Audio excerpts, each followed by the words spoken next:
شانه ات را دیر آوردی، سرم را باد برد.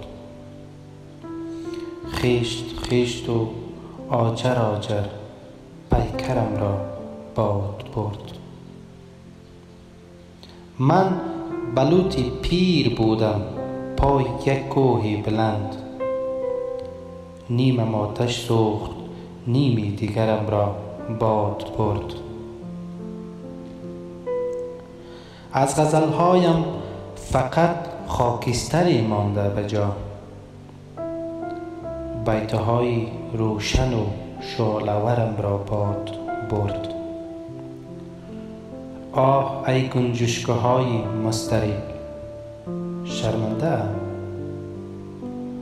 لعنتان بر شاخه های لاغرم را باد برد.